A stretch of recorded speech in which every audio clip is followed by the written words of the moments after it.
Assalamu alaikum wa rahmatullah. Ibn Hazm al-Andalusi says in his book Mudawat al-Nufus, Treatment of the Soul, page 30, paragraph 115, one of the defects of the love of renown is that it cancels out the value of good deeds, if the man performing them likes them to be spoken of. This makes him almost impious because he is working for something other than Allah. This defect removes all the value from virtues because the man affected by it is hardly trying at all to do good for the sake of good, but for love of renown. Here Ibn Hazm is drawing our attention to the poisonous nature of love of attention, renown, recognition, fame, and so on and so forth.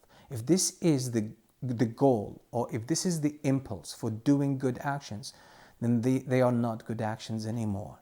Because virtue is not virtuous by its own merit. It's also virtuous because of the purpose. It's the good means to a good purpose.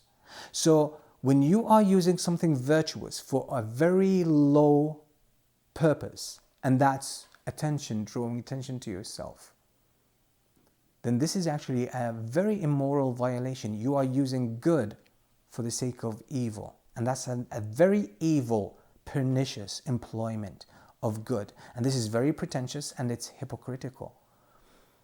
And this is why, what I would say here, a good lesson that we can take from this, is that don't only look at the external features of deeds.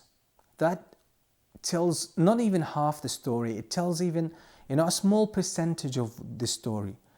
Let's say this is the 10% of the apparent 10% of an iceberg. The hidden 90% is really what matters, and that's in the heart. That's hidden. That's your intention. That's the level of sincerity.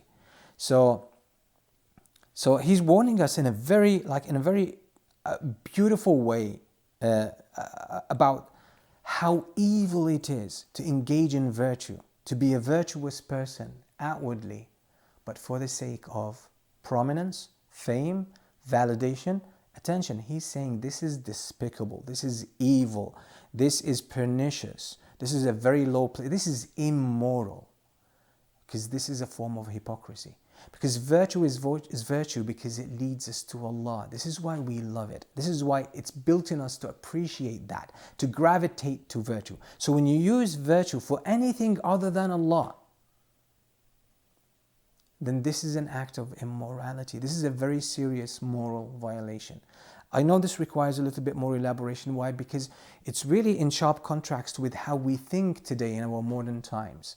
Our thought process is polluted with, unfortunately, a lot of impurities. But inshallah, in the future we can have a more in-depth treatment of this beautiful text by Ibn Hazm. Assalamu alaikum.